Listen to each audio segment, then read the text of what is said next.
O martírio de Carolina começou cedo. Ela tinha apenas 10 anos quando foi obrigada a deixar um pouco de lado as brincadeiras de pique-esconde e de casinha para ajudar no sustento da família. Todos os dias, Carol e sua mãe saíam às ruas da cidade de Lusiânia, no município goiano, localizado a cerca de 250 quilômetros da capital Goiânia, para pedir esmolas. Elas costumavam percorrer o bairro Parque Sol Nascente, onde viviam, mendigando nos semáforos e também batendo de porta em porta na esperança de conseguir um prato de comida, algum mantimento ou uma quantia em dinheiro para ajudar nas despesas do mês. A família era muito pobre. O espaço do barraco onde viviam apertadamente era dividido entre 5 pessoas: a mãe, o pai e mais 2 irmãs um pouco mais velhas do que Carol. Mas apesar da escassez de dinheiro, eram uma família unida, se protegiam e se amavam em abundância. Em meados de 1998, enquanto vagava pelas ruas ao lado da mãe, Carolina chegou a um boteco muito conhecido naquela região como Bar Vagalume. Ficava localizado na Rua 15 e quadra 33 do Parque Sol Nascente. Assim que entraram no local para pedir dinheiro, as duas foram abordadas por um homem na casa dos 50 anos que se apresentou como dono do lugar. Ele aparentava mais idade do que realmente tinha. Era branco e de baixa estatura, mas se mostrou educado e gentil quando as convidou para que entrassem e se acomodassem para almoçar, um almoço que seria por sua conta. Já era hora do almoço, a mãe e filha estavam famintas, cansadas e decidiram aceitar aquela oferta, mas não se sentiam dignas de comer ali dentro do bar com os outros fregueses. Por isso, pegaram o prato oferecido a elas e se alimentaram na calçada. Depois que terminaram, agradeceram pela comida e decidiram ir embora. A Carol estava na 4ª série do Ensino Fundamental 1 e precisava se arrumar para ir para a escola e assim ela não se atrasava. Mas antes que pudessem sair às pressas, o dono do bar ofereceu uma bala para a menina e a convidou para almoçar no dia seguinte. Parecia um anjo caído do céu. O nome do homem que as acolheu era Raimundo Gomes Farias, e oferecer comida para a mãe e filha naquele fatídico dia era uma boa ação que guardava uma série de segundas intenções macabras, que mudariam a vida de Carol, uma criança de apenas 10 anos, para sempre. Depois do primeiro almoço, a Carol passou a comer todos os dias no Bar Vagalume antes de ir para o colégio. Algumas vezes sem a companhia da mãe, e foi assim por uma semana. Ela chegava no local, pegava o prato de comida, sentava na calçada para comer e ia embora para se arrumar para a escola. Até que um dia, já tendo conquistado a confiança da criança, Raimundo, o dono do bar, convidou Carol para almoçar dentro do bar e ela aceitou. Mas quando a menina entrou, o semblante do homem bondoso se transformou. O pesadelo começava ali.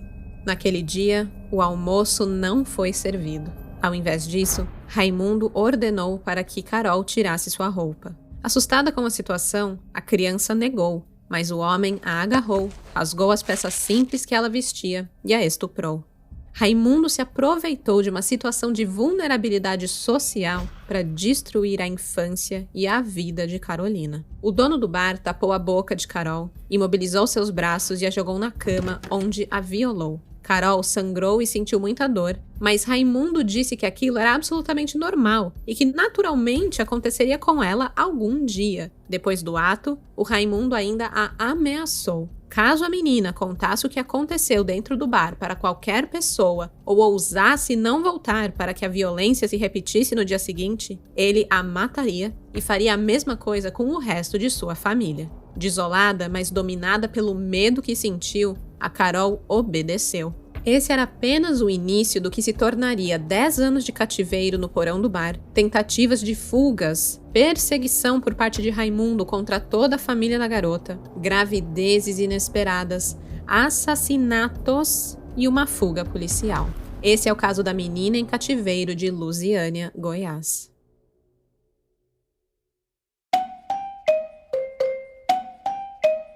Alô, olá, alô, vai tudo bem? Bem-vindos ao Café com Crime, o podcast onde você pode ser o aficionado por crimes reais que você é, sem julgamentos. Eu sou a Estés Zorubi, ou Dona Café, como preferir, e hoje trago para vocês uma história que me choca. Uma história que, apesar da gravidade, não teve a repercussão que merecia. Aliás, realizar a pesquisa para esse caso foi extremamente difícil, porque simplesmente não foi muito divulgado. Então, já quero agradecer aqui logo de cara a pesquisadora do podcast, a Ana Paula Almeida, que não desistiu e tentou de tudo até entrar em contato com o Ministério Público de Goiás para conseguir as informações necessárias para a gente poder contar esse caso aqui hoje. E isso tudo porque essa é uma história extremamente relevante para os momentos atuais do Brasil, apesar de ter acontecido em 1998. A vítima era menor de idade, ela tinha apenas 10 anos e engravidou do seu agressor, sem ter a opção de determinar o futuro de sua vida. Por esse motivo, não usaremos o seu nome real para preservar a sua identidade. Eu vou chamar ela aqui de Carolina. O caso da Carolina é extremamente revoltante e trata de temas que podem causar gatilho. Já fica aqui o alerta de conteúdo sensível para vocês, ouvintes. Falaremos de violência sexual e pedofilia. Esse caso veio à minha atenção por meio da indicação de um crimiseiro, o Chico Mendes. Obrigada pela sugestão de caso, eu não conhecia e estou até agora chocada com essa história e a falta de atenção que essa vítima e esse caso recebeu da sociedade. Foi muita negligência. Esse é um daqueles episódios que eu imagino contando pro meu pai e ele ficando emputecido de um jeito. Vocês sabem como o Senhor Café é, né? Pra quem não conhece ele, ano passado em agosto eu fiz um episódio especial de Dia dos Pais, onde eu contei casos pro meu pai reagir e ele me contou alguns pra eu reagir também. E foi muito incrível porque, assim, o meu pai, ele é assim, é boca no trombone, entendeu? Ele fala na cara, ele fica emputecido e expressa muito... Enfim, foi muito legal fazer o episódio com ele. E eu sei que vocês amaram o meu pai e até apelidaram ele de Senhor Café. E eu fiquei imaginando aqui, esse caso da menina em cativeiro seria um daqueles que ele amaria odiar, até porque o caso que ele me contou ano passado foi sobre um cárcere privado também. Então, é bem interessante, assim, eu fiquei super imaginando, eu contando esse caso pro meu pai. Pai, um beijo, escute esse episódio, viu?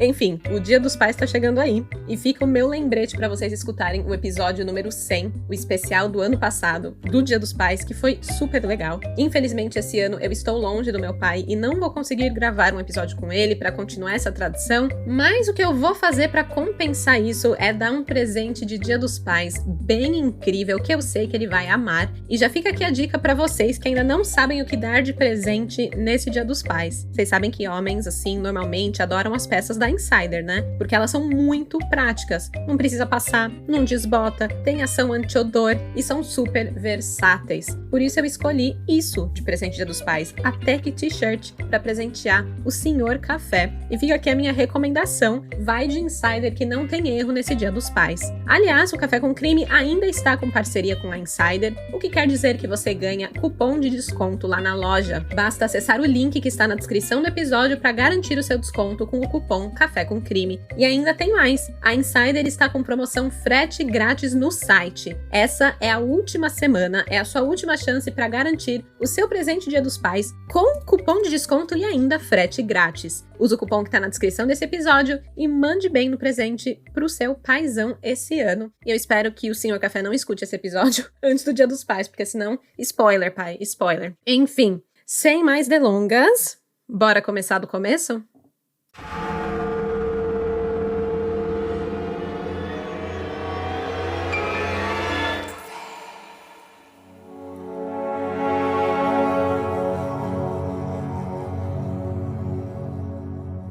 A violência que aconteceu entre as 4 paredes do bar Vagalume contra Carol foi guardado debaixo do mais absoluto segredo. Nem a mãe da menina, sempre tão amorosa com ela, ficou sabendo do crime cometido por Raimundo contra sua filha naquele momento. Além de um criminoso sem escrúpulos, o Raimundo era violento e tinha prazer em maltratar a sua vítima. Tudo o que fazia tinha uma boa dose de brutalidade e perversidade. Talvez a sensação de poder estivesse acima de todas as outras sensações e sentimentos que ele carregava. Ele queria sentir que tinha poder sobre aquela criança. Subjugar Carol virou rotina. E assim como lhe foi ordenado, a menina voltou a frequentar o bar Vagalume, voltava diariamente ali, seguindo sempre os mesmos passos. Ela chegava no local, era colocada para dentro, Raimundo ordenava que se despisse e a violentava sexualmente. Nos dias que ela decidia não ir ao bar, era perseguida pelas ruas do bairro pelo homem, que a intimidava com a sua presença. Raimundo ficou tão obcecado por Carol, uma criança de 10 anos, que convenceu a sua ex-mulher, identificada apenas como Eunice, a visitar a família de Carol para convencê-los de que a menina estava trabalhando na casa de sua irmã e que por isso seria preciso deixá-la no emprego durante a semana. Para isso, pagariam a ela uma quantia de R$ 25 semanais, um valor equivalente a R$ 191 atualmente, isso de acordo com a correção da inflação, né, nesse período. E aí, se você parar para pensar, uma família pobre que vivia pedindo comida na rua, tinham pouquíssimos recursos financeiros, com pouquíssimo conhecimento, para eles receber R$ 100 por mês, que hoje é o equivalente a R$ 764, seria de uma grande ajuda no sustento da casa. Sem desconfiar de nada, a mãe de Carol permitiu que a criança se ausentasse da convivência familiar para trabalhar na casa da família, né, da irmã da Eunice, a ex-mulher de Raimundo. Foi dessa forma que Carolina passou a morar definitivamente na casa de seu agressor. E sem ter como escapar de suas investidas, ela passou a ser estuprada todos os dias, sem exceção. O próximo passo de Raimundo para isolar ainda mais a menina foi tirá-la da escola. Tudo isso, claro, sem a autorização dos pais. Ele simplesmente a proibia de frequentar as aulas e o colégio, mesmo diante de uma quantidade absurda de faltas injustificadas, não foi capaz de questionar a família da criança ou de acionar o conselho tutelar para que alguma equipe pudesse visitar a casa de Carol e, verificar os motivos para essa evasão escolar. Sendo essa, gente, uma das primeiras negligências sofridas pela vítima. Ela sumiu do colégio e ninguém foi atrás. Foi assim que se passaram 3 anos, tempo em que Carol viveu uma rotina intensa de abusos sexuais. Quando ela completou 13 anos, engravidou de Raimundo.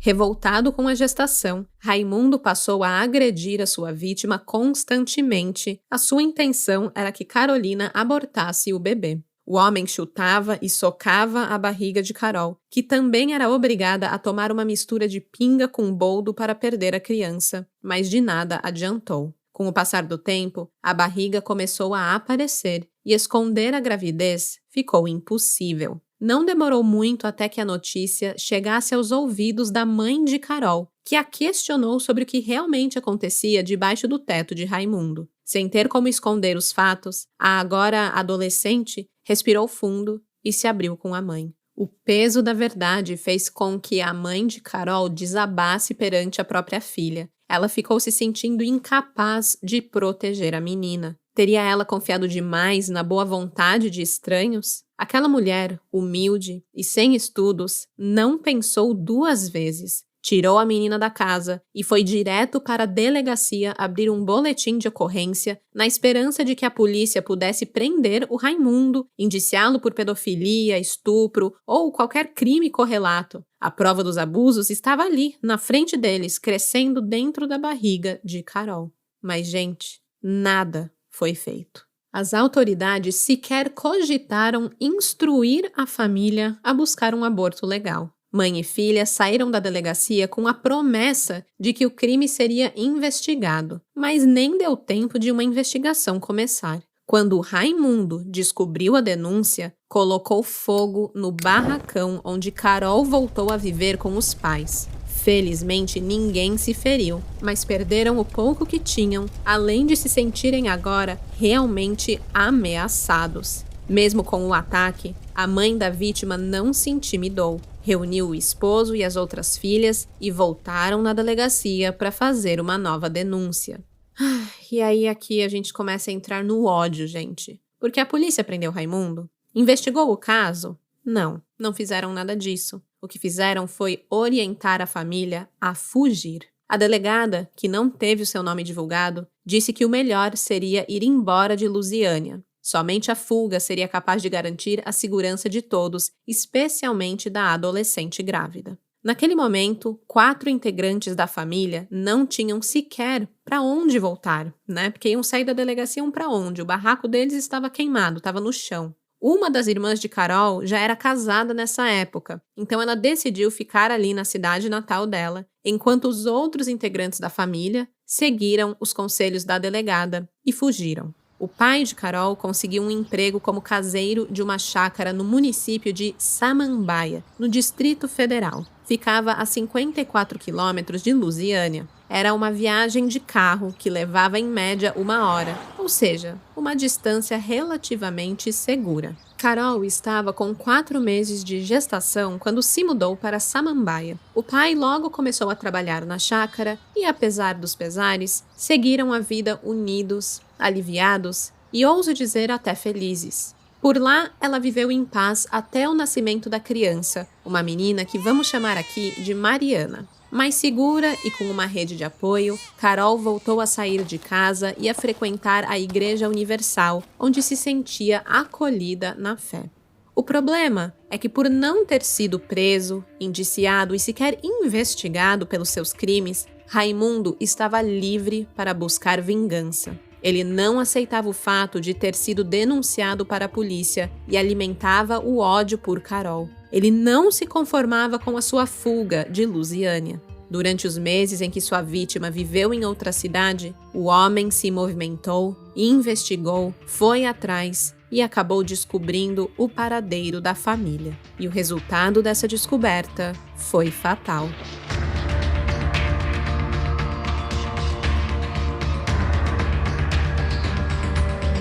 Em dezembro de 2002, quando Mariana tinha apenas 4 meses, Carol pegou a bebezinha, se despediu da mãe e foi para a igreja com a irmã. Lá acompanhou o culto, fez suas orações e pediu proteção. Mas quando retornou para casa, a paz que encontrou no templo deu lugar a uma das piores cenas que poderia presenciar. O lugar estava totalmente revirado. Tinham tantos objetos quebrados que a sensação era de que, se as paredes pudessem falar, contariam que aqueles cômodos foram palco de uma briga violenta. Uma briga que rompeu aquele ambiente e ganhou a mata que cercava a chácara. O pai de Carol, que chegou antes das filhas em casa, já tinha chamado a polícia. Não demorou muito até que o corpo da mãe fosse encontrado em um matagal próximo ao sítio. A mãe de Carol foi esfaqueada com tamanha violência que os investigadores que chegaram logo após a polícia militar não permitiram que ninguém se aproximasse do cadáver. A cena era digna de um filme de terror. Mas o maior terror de todos foi Carol saber que as ameaças de Raimundo não eram vazias, eram reais. Ele era realmente capaz de matar sua família. Apesar de 2 adolescentes assumirem a autoria do crime contra a mãe de Carol, o seu sexto sentido apitava. Ela sentia medo. Sabia que aquilo não era obra do acaso, não era obra de 2 adolescentes sem motivação nenhuma. Tinha que ser obra de Raimundo.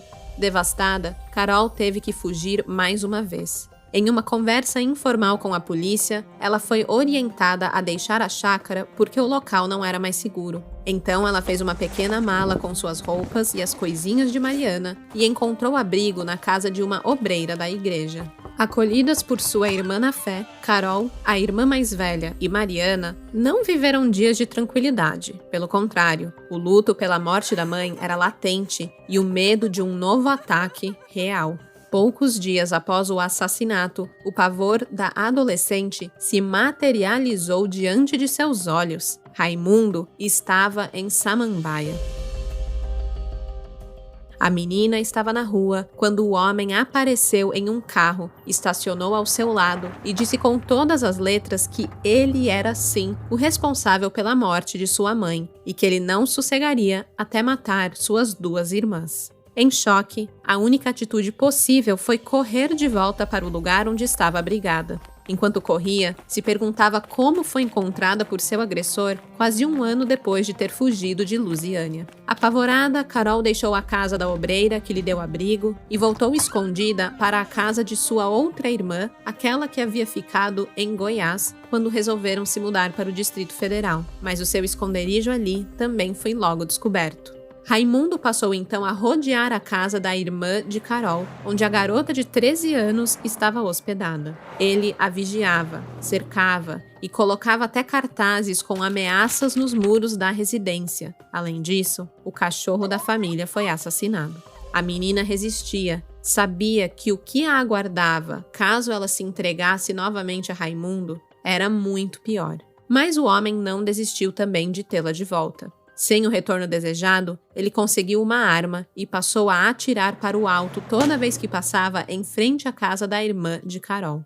Os tiros não acertaram ninguém fisicamente, mas os disparos foram a gota d'água para que Carol decidisse retornar para o bar Vagalume, onde sofreu todos os abusos e violências possíveis durante 3 longos anos. Um sacrifício que decidiu fazer para proteger a vida das irmãs e do pai. Carol sabia do que Raimundo era capaz e não queria se sentir responsável por mais nenhum possível ataque que ele pudesse cometer contra a sua família. Sem contar nada a ninguém, ela mais uma vez pegou as poucas coisas que ainda possuía, fez uma pequena mala e, com a filha nos braços, bateu na porta do bar Vagalume. Assim que a viu em sua porta, Raimundo a colocou para dentro do bar e a agrediu. Debaixo de socos e pontapés, o homem gritava, ordenando que ela jamais fugisse novamente. Dessa vez, ele não estava disposto a deixá-la livre e confiar em sua obediência. Ele precisava garantir que Carol ficaria com ele à força. Raimundo a arrastou para o porão, onde tinha correntes amarradas à parede.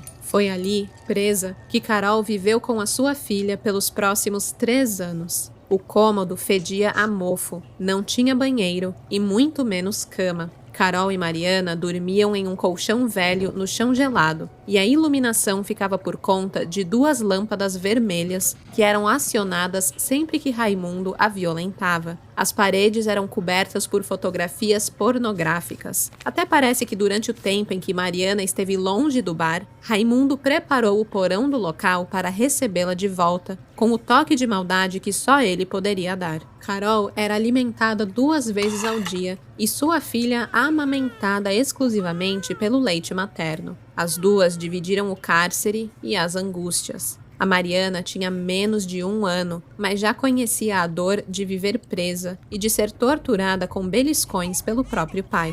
Às vezes, Raimundo levava um penico para que a jovem pudesse fazer suas necessidades fisiológicas, mas quando não havia o penico, Carol fazia xixi no chão, dentro de um cubículo minúsculo e sem ventilação. Ou seja, o cheiro era insuportável, além, claro, de não ser nada higiênico. Os banhos eram liberados apenas 2 vezes por semana. Nesses dias, Carol podia subir, sair do porão e se lavar no andar de cima com a sua filha. Em pouco tempo, os abusos que a princípio eram focados em Carol passaram a ser cometidos também contra Mariana. A criança tinha menos de 3 anos quando Raimundo passou a pegá-la no porão para que pudesse ver filmes pornográficos ao seu lado. Quando a pequena fez 4 anos, Carol percebeu que Raimundo mudou seu olhar e passou a desejar Mariana. O homem mostrava revistas, filmes e passava as mãos em seu corpo, uma tortura para Carol, que na tentativa de proteger a filha, se colocava entre os dois, brigava e chorava, mas era tudo em vão. Como resposta, era agredida e subjugada pelo seu agressor, que fazia questão de abusar da menina em sua frente, o que aumentava ainda mais o sofrimento de ambas. Como se não bastasse a violência sexual e psicológica cometida por Raimundo, o comerciante agia também como um verdadeiro cafetão, ao cobrar dinheiro para viabilizar o abuso de outros homens contra Carolina, uma rede de prostituição que funcionava no porão de um bar relativamente popular na região, sem que ninguém desconfiasse.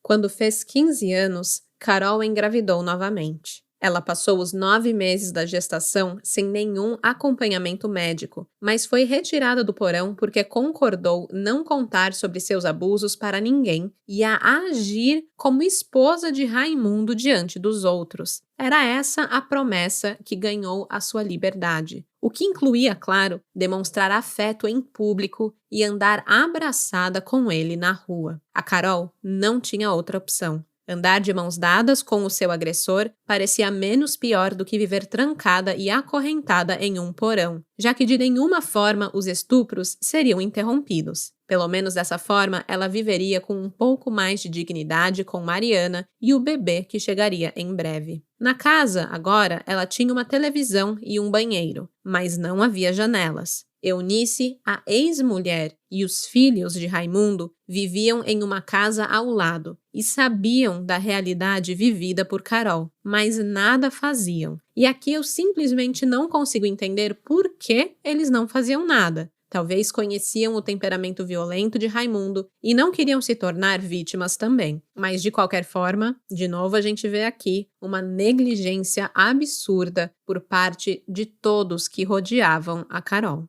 E não só de Eunice, tá? Claro que ela ali estava envolvida, até porque ela que foi, pediu que a Carol fosse trabalhar lá na casa, para a família dela, lá no comecinho. Mas assim, todos os vizinhos do Bar Vagalume, todos os vizinhos de Raimundo, todas as pessoas que viam a Carol, uma menina de 15 anos, andada de mãos dadas, grávida de um homem de mais de 50 anos... Gente, como ficar quieto? Como achar isso normal? Como não falar nada, sabe?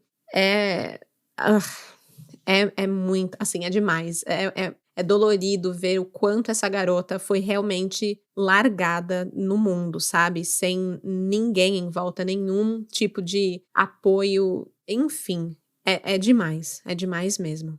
Bem, os meses se passaram e assim que a jovem entrou em trabalho de parto, o Raimundo a levou ao hospital, mas não sem antes, claro, ditar as regras para que ela não tivesse problemas com ele depois. Ela estava proibida de contar qualquer coisa para os médicos sobre a vida que eles levavam em casa, né? Caso contrário, se ela abrisse a boca, ele mataria as crianças, mataria os seus filhos. A Carol sabia do que Raimundo era capaz e obedeceu. Ela deu à luz a um menino que não chegou a ser registrado e assim que teve alta, voltou para casa com a criança e com o agressor, o Raimundo, mas os cuidados com o bebê não duraram muito. Pouco tempo depois do nascimento do seu filho, Carol acordou um dia e não o encontrou no berço. Questionado por Carol, o Raimundo disse que ficou irritado com o choro do bebê e que decidiu matá-lo e enterrá-lo no quintal da casa. Dominada pela dor da perda, a adolescente se desesperou e foi agredida.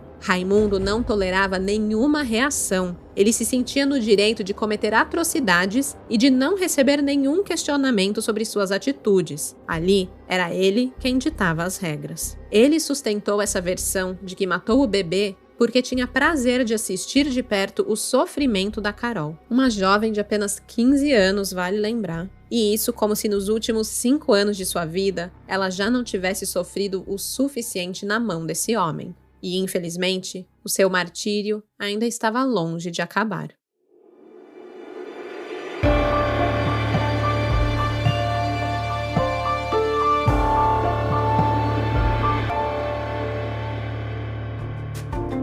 É tenso. Ainda tem muita história pela frente, mas respire fundo, tome um gole do seu café e escute esse recadinho. O podcast agora recebe apoio de ouvintes através do Apoia-se. Sim, apenas lá no Apoia-se você pode fazer uma assinatura mensal, no valor que você quiser, 5, 10, 15, 20, e com isso você tem acesso a episódios exclusivos. Então, para você que um episódio a cada 15 dias não basta, essa é uma boa opção. Você ganha um episódio a mais por mês. Além disso, tem outros benefícios que você pode descobrir acessando o Apoia-se. O site é o seguinte, apoia.se/café com crime. Eu vou deixar o link na descrição desse episódio. É apoia.se/café com crime. Saiba que o seu apoio fez esse podcast ser possível. Muito obrigada. E pronto, recadinho dado. Deu tempo de tomar o seu gole de café? Então agora eu posso voltar para o crime.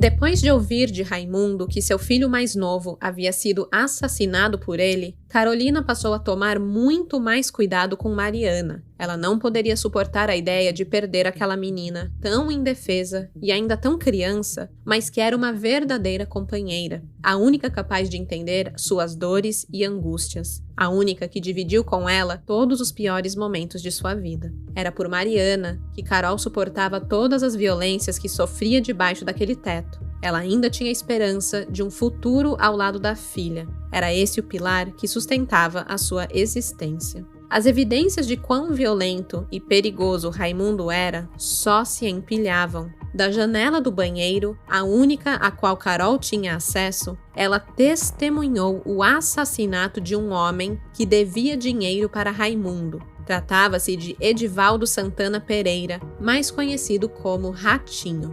Ratinho era um ladrão que furtava as residências da região e que costumava praticar pequenos roubos pelas ruas da cidade. Tudo o que ele conseguia com seus crimes era vendido para Raimundo. Era uma bela relação de trabalho ali entre dois bandidos. No dia do assassinato de Ratinho, o Raimundo dopou o homem e o matou com 2 machadadas, uma na cabeça e outra no abdômen. Carol o viu arrastar o cadáver, mas nunca soube o que o seu agressor fez com o corpo. Tudo o que Carolina estava vivendo era tão surreal que ela chegou a duvidar se aquilo que tinha testemunhado realmente tinha acontecido, ou se seria fruto da sua imaginação, turbinada por seus próprios medos e crenças na maldade de Raimundo.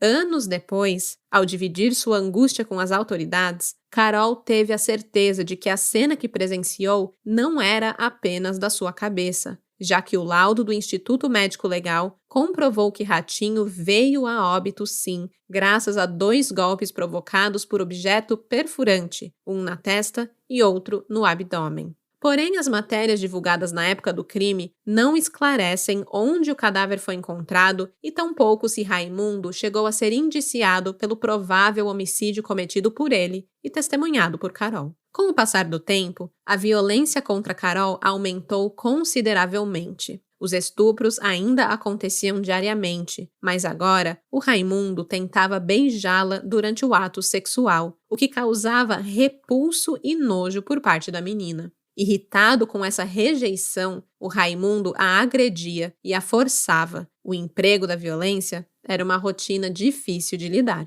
Presa, ela observava a vida correr pela janela do banheiro, se perguntando quando teria a oportunidade de dar um fim ao sofrimento que passava junto com Mariana. A impressão da Carol era de que as coisas estavam realmente piorando por ali. Em janeiro de 2008, o Raimundo se envolveu em uma briga e acabou baleado. Mas vocês já ouviram aquele ditado que vaso ruim não quebra, né? O cara que já estava na casa dos 60 anos e escapou ileso, tratou os ferimentos e logo estava de volta para infernizar a vida das meninas. Em fevereiro, o carnaval caiu bem no comecinho do mês. Era dia 4 de fevereiro quando os festejos ganharam força. E foi durante as comemorações ali no bairro que Raimundo acabou espancado dentro do próprio bar.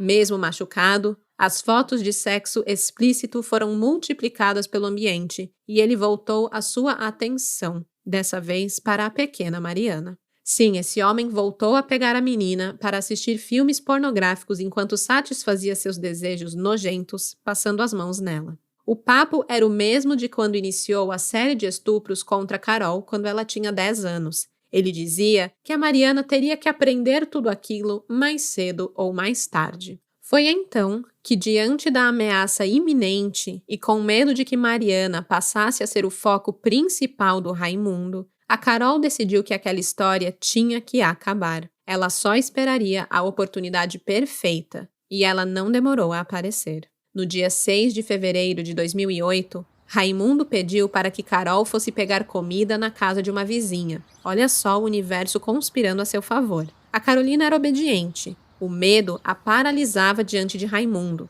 A palavra dele era lei e ela cumpria à risca tudo o que ele pedia. Então, sempre que ela era enviada a algum lugar por aquele homem, ela não demorava a retornar para casa. Só que naquele dia, a jovem obedeceu Raimundo mais uma vez Mas diferente das outras vezes, ela saiu de casa para não voltar. Carol estava tão nervosa que já chegou chorando na casa da vizinha. Assim que entrou pela porta, a vizinha perguntou o que havia acontecido e, decidida a colocar um ponto final no capítulo mais triste de sua vida, a Carol abriu seu coração e pediu socorro. A mulher a atendeu, a primeira que não negligenciou essa menina. Dali, foram direto para a Delegacia Especializada de Atendimento à Mulher, onde conheceu a delegada Dilamar Castro e, finalmente, se livrou do inferno onde viveu nos últimos 9 anos.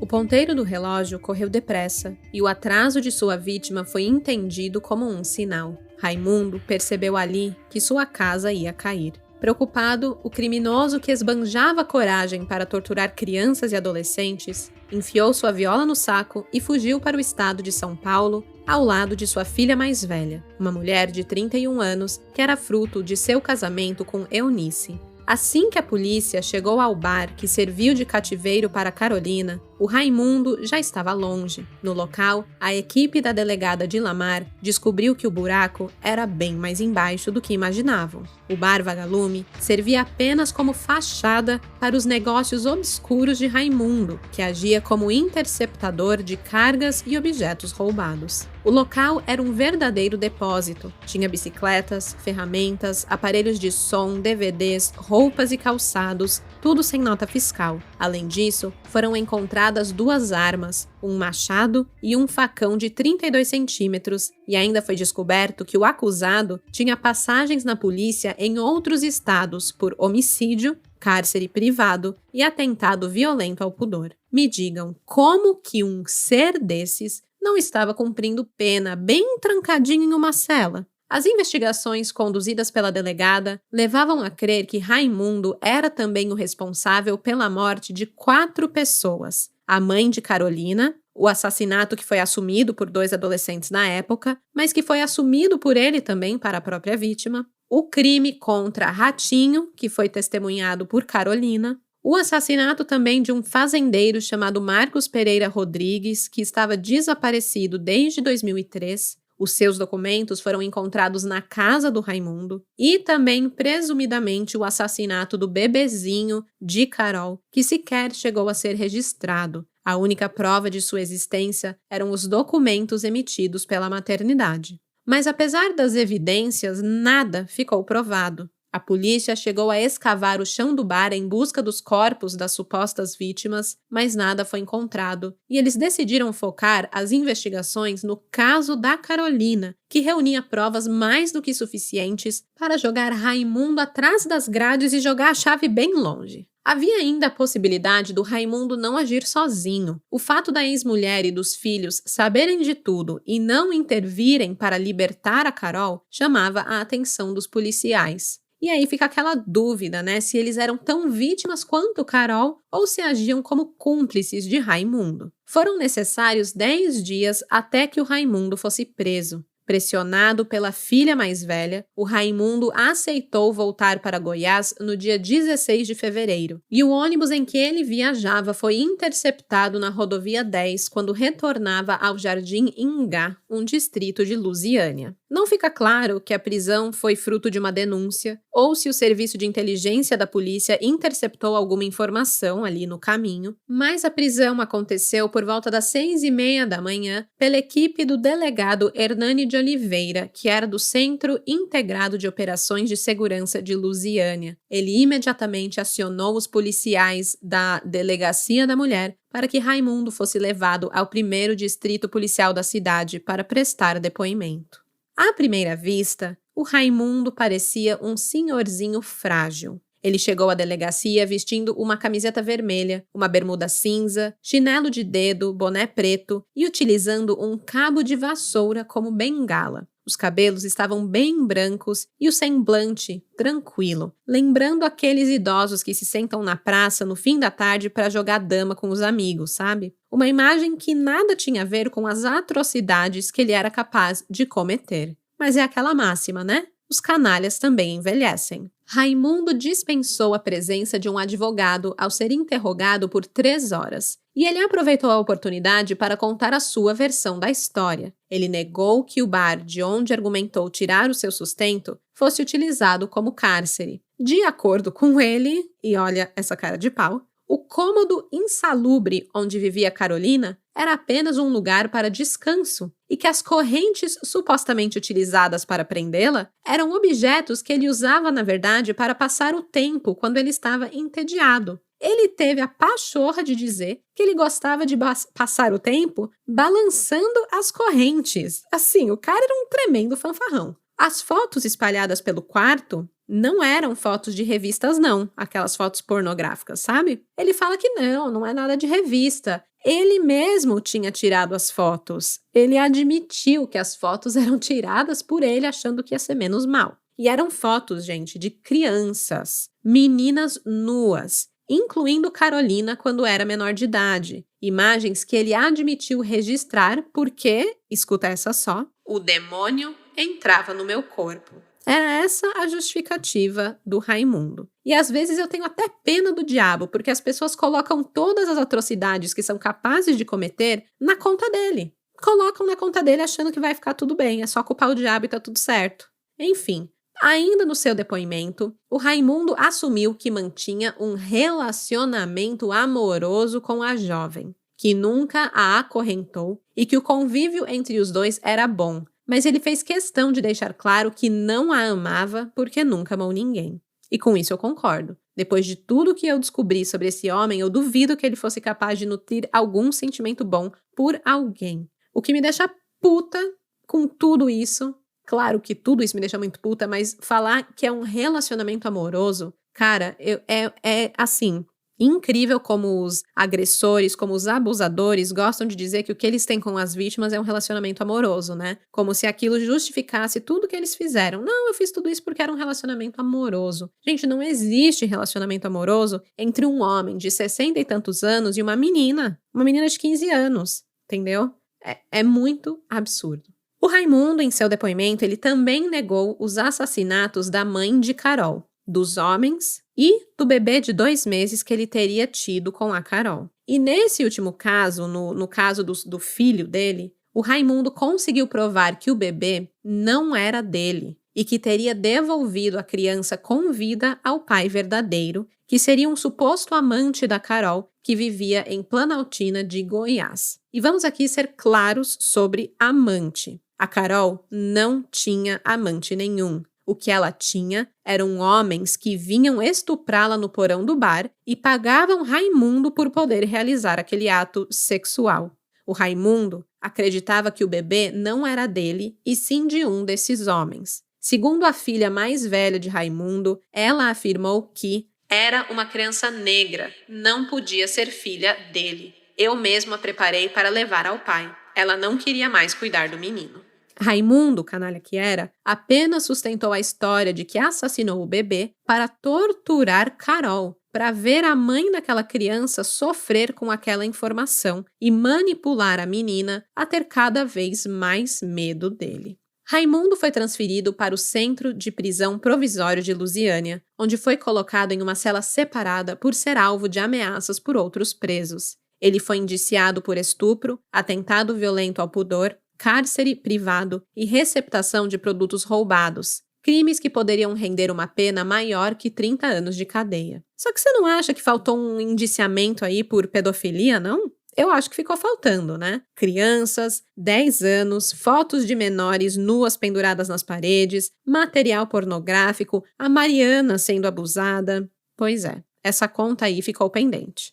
Na vizinhança onde viviam ali ao redor do bar Vagalume, as opiniões se dividiram e a polícia encontrava certa dificuldade em levantar informações. Enquanto alguns se calavam por medo de represálias, pois afirmavam ter recebido ameaças verbais de supostos comparsas de Raimundo e terem suas casas apedrejadas durante a madrugada por colaborarem com as investigações, havia também quem colocasse a mão no fogo para defender a honra do comerciante. Uma moradora do Parque Sol Nascente disse que Raimundo era um homem bom e que sempre ajudou a família de Carolina. Em entrevista concedida a um jornal local, a vizinha disse que o bar era ponto de encontro dos moradores e que sempre via Carolina em companhia do Raimundo. Garantiu ainda que Eunice convivia muito bem com o casal e que tratava a filha da Carol com muito carinho, permitindo a convivência da garotinha com os netos de Raimundo. E aí, eu vou falar de novo, vou repetir. Tratam eles como casal. Uma garota de 13 anos, 15 anos, que seja, com um cara de 60, não é casal, gente. Não é, tá? Ok. Outra moradora ali do bairro, uma jovem identificada como Ana Paula Pereira, de 18 anos, confirmou que a Carol raramente era vista na rua e que a via como uma moça triste. Ela disse, abre aspas, ela quase não ria e sempre que ela saía, o vagalume a seguia ou mandava alguém atrás. Ela estava sempre ao lado dele, falava que gostava dele, mas eu acho que ele a forçava. Fecha aspas. A filha que ajudou na fuga do pai para a casa de uma sobrinha lá em São Paulo também concedeu entrevista e confirmou que Raimundo sempre foi viciado em pornografia, mas que ela mesma nunca foi molestada. Ela ainda contou que Eunice era linha dura com o marido e proibia que o material pornográfico fosse deixado espalhado pela sua casa. O casamento entre os dois chegou ao fim porque o Raimundo era muito mulherengo e a sua mãe não soube lidar com as traições. Apesar disso, a convivência era pacífica e amistosa e os ex-casal nunca se afastou. Isso de acordo com a filha de Raimundo e Eunice. Ela também não acreditava nos crimes cometidos pelo pai. Para ela, era um absurdo pensar que o pai havia acorrentado e estuprado uma menina.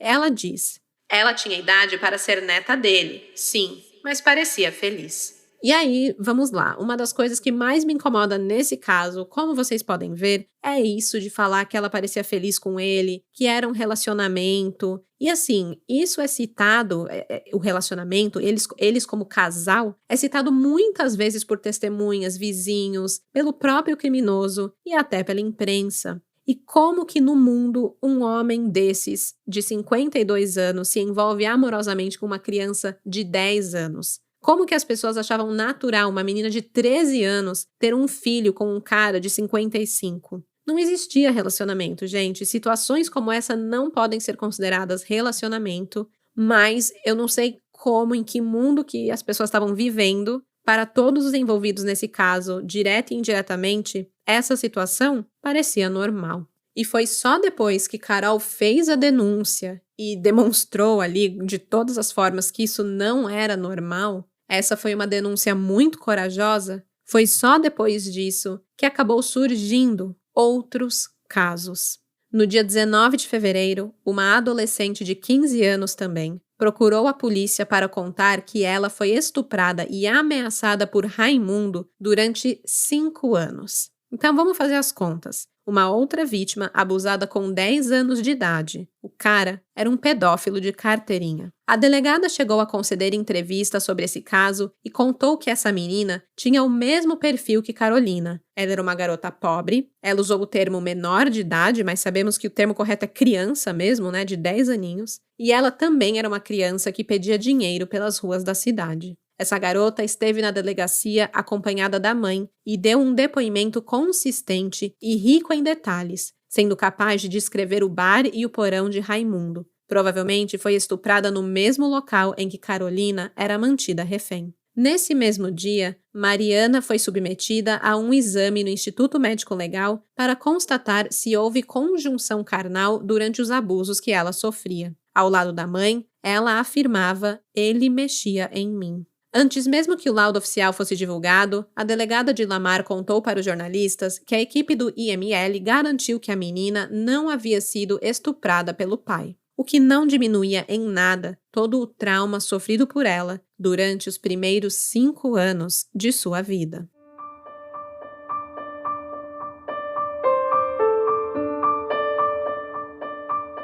Assim que conseguiu fugir do Raimundo, Carolina foi acolhida por uma vizinha do Bar Vagalume durante 5 dias. Ela não conseguiu contato com o pai, acredita que ele tenha partido para Minas Gerais, onde formou uma nova família. Das irmãs mais velhas, ela também não teve notícia. Ela acha que sumiram por terem medo de uma retaliação violenta de Raimundo. Sozinha no mundo com a filha, ela foi encaminhada para uma casa-abrigo da cidade, onde permaneceu sob proteção policial. Apesar das dificuldades e da sensação de abandono, era a primeira vez em muitos anos que Carol se sentia segura e protegida. Se sentia feliz em poder sonhar com um futuro digno para si e para a filha. Mas como tudo na vida de Carol foi difícil, a sua paz não demorou a ser roubada mais uma vez. Por um erro na emissão do pedido de prisão preventiva do acusado pela Delegacia Especializada de Atendimento à Mulher, Raimundo saiu pela porta da frente do Centro de Prisão Provisória de Lusiânia no dia 15 de abril,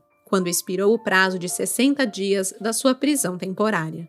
O juiz decretou a prisão preventiva no dia 18 de abril, 3 dias depois. Até que rápido, mas já era tarde demais. Raimundo havia fugido de Lusiânia e não foi mais encontrado. A delegada responsável pelas investigações lamentou o erro, disse que os policiais estavam fazendo buscas na região e que o criminoso não deveria estar solto, só que as buscas foram em vão. O Raimundo desapareceu como fumaça, não deixando rastros que pudessem apontar o seu possível destino. A notícia do desaparecimento de Raimundo deixou Carolina apreensiva. Claro, né? Ela já tinha vivido um período de paz quando engravidou de Mariana, mas foi caçada pelo homem que não sossegou enquanto não conseguiu levá-la de volta para sua casa. Então, o que poderia impedi-lo dessa vez de tentar encontrá-la novamente? Carolina estava retomando a vida, pretendia estudar, já planejava a sua vida profissional, ela queria ser professora. Mas como prosseguir com esse medo, sem saber para onde o homem havia fugido, sem saber se a qualquer hora ele apareceria de novo ao seu lado em um carro, ameaçando a sua vida? Mesmo que lhe garantissem que ele jamais voltaria a se aproximar das duas, Carolina temia, dizendo: "O problema é que o Raimundo nunca some." Só que dessa vez ele sumiu sim. Bem quando não devia, né? Quando a gente não quer que ele some, ele some. Bem quando a polícia tá no seu encalço, ele sumiu de Lusiânia, dos noticiários, de tudo. No dia 22 de abril, a Polícia Civil informou que não teve êxito nas buscas e que Raimundo não foi localizado em nenhum dos endereços informados nos autos do processo. No dia 30 de maio, houve um despacho que manteve a prisão preventiva dele. E mesmo sem a presença do acusado, o processo continuou normalmente com oferecimento e recebimento de denúncia e a oitiva das testemunhas. 5 anos após fugir da sua cidade natal, no dia 3 de junho de 2013, o Raimundo foi preso na cidade de Zé Doca, no estado do Maranhão, localizada a 1.900 quilômetros de Lusiânia. Lá, ele levou a sua vida normalmente nesse período em que esteve foragido. Ele vivia como um cidadão comum e acima de qualquer suspeita. Depois disso, depois da sua prisão, os autos do processo não registraram uma nova fuga. Ou seja, na teoria, o bonito ficou preso, enclausurado, enjaulado do jeitinho que ele merecia, mesmo que nunca tenha ido a julgamento. Porém, o interessante é que essa informação não condiz com o que realmente aconteceu. 6 meses após a comunicação da prisão, o Raimundo Gomes Farias foi vítima de um infarto agudo do miocárdio, morrendo no dia 28 de dezembro de 2013. A dúvida que fica é a seguinte: se não houve registro de nova fuga, como que o falecimento dele foi registrado na cidade de Mombaça, no Ceará? No endereço registrado na certidão de óbito, não consta nenhum presídio. Pelo contrário, no local funciona um pequeno salão de beleza, em uma rua tranquila, no interior do estado nordestino. É importante ressaltar que essas são informações contidas no processo, então realmente existe esse buraco na história, essa falha na comunicação, porque ele foi preso em Maranhão e morreu no Ceará, sendo que não se sabe como ele chegou de um lugar no outro ou como que ele não estava mais preso 6 meses depois da sua prisão. A morte do Raimundo só foi registrada oficialmente no processo no dia 19 de fevereiro de 2015, o que provocou a abertura de vistas ao Ministério Público, que pediu a extinção do caso. No dia 25 de maio de 2015, a juíza Alice Telles de Oliveira determinou o arquivamento da ação, justificando o pedido com base no falecimento do réu, pois estabelece o artigo 107 do Código Penal que a morte do agente é uma das formas de extinção de punibilidade. A Constituição Federal estabelece que nenhuma pena passará da pessoa do acusado, ou seja, com a morte do réu, o Estado perde seu direito de punir automaticamente. O que é justo. Carolina não viu a justiça dos homens punir o seu agressor, mas dizem que a justiça divina não falha, não é mesmo? Com a morte de seu algoz, a Carol pôde finalmente respirar aliviada e tocar a sua vida sem o medo de encontrá-lo novamente em uma rua qualquer, ameaçando a sua integridade física e a vida daqueles que ela ama. Carolina estava finalmente livre para criar sua filha Mariana em segurança. A esperança de um futuro digno, pela qual ela esperou por uma década, finalmente se tornou realidade.